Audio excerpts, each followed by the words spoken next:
Well, Dave, it's time for the rigs and techniques here at the workbench. So why don't we just get right into? Well, we're talking a little bit about using sinker and bobber stops to do other things other than just stopping a bobber going up and down. But we're going to talk a little bit about that too, because it's pretty awesome. First off, we're going to show you what they are. You know, these are what we're talking about. These little rubber bobber stoppers, and what you do is you put your line through one of those little wire loops there. Right. And when you put your line through that wire loop, you can grab a hold. You can go ahead and grab a hold of that little stopper. Right. Fold your line back over. Right. Like that, and then you grab that stopper, and you just pull it, and it'll come all the way on, and it comes past the tag, and now you've got that little stopper on your line. Wow. And the point of these things are, it's a little stop that it doesn't harm your line at all, and it can still move back and forth. Yeah, so it stops your lead weights. A lead weight, a bobber. You can put a bead with it and stop a bobber. And you know, I've always fished with bobbers and stuff, and it's like, you know, when they're 3 feet deep or more, you can't really cast, you know, because you've got the bobber, then you've got 3 feet of leader, then you've got a little fish, and you're going to try to cast that. If it's longer than 3 feet, you can't do it. Right. You know, unless you've got a 12-foot rod and you're just, yeah. You know. Yeah. But if you're wanting to do something else, you know, you're going to need something like that little stopper on the line. And they make all different kinds. They make kinds like this where you weave it back and forth through a little piece of plastic 4 times, and then they have little tubes with line on them, just a piece of cotton. And you just pull it off the tube, pull the cotton off the tube, like that, and then you just grab a hold of it. Yeah, it's just like a little nail knot. Yeah, exactly, exactly, like a nail knot. And then you trim that off, and that slides back and forth on your line. Oh, yeah, okay. They make all different kinds of them. This was the very first one I found, was the Carolina Keeper, and I thought, oh, this is a great stop, but it's just a little hard to use. You have to pinch it really hard and then pass the line through it while you're pinching it.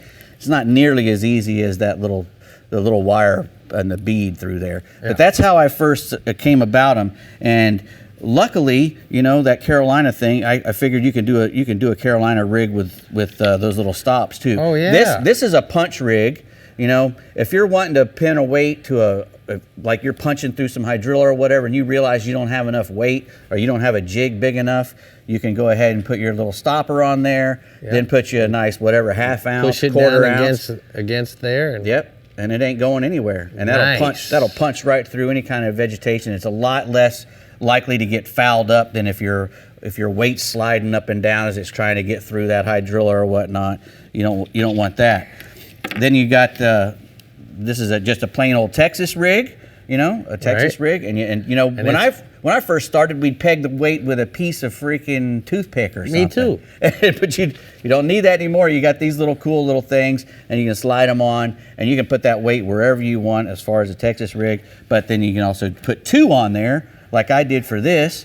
You just put 1 on, then put the weight on, then put another little stopper on there, and you've got a Carolina rig. Right. So you can put that wherever you want. I wonder if we could do this with our Jupiter rig and the lead. Yes. You know how we use swivels? Correct. I wonder if we could do it with that. I know you could. You could fish in an inlet with that kind of thing, use a big bait, a big croaker, catch a big redfish. Jetties. A trout, whatever. Yeah. Next, last but not least, we've got, this is how these things are normally used. You know, you've got the stopper way up here. The stopper will go all the way through your guides and whatnot. So if you want to fish in 15 or 20 feet of water with a bobber, this bobber will slide all the way up until it hits that. And so now... And you can make a cast, because when you're making a cast, you've only got this much.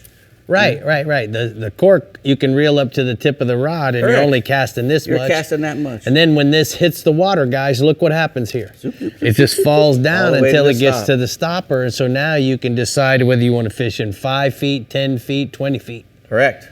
Dave. Isn't that cool? I'm blown away over here. That was some rigging and techniquing, if I had to say so.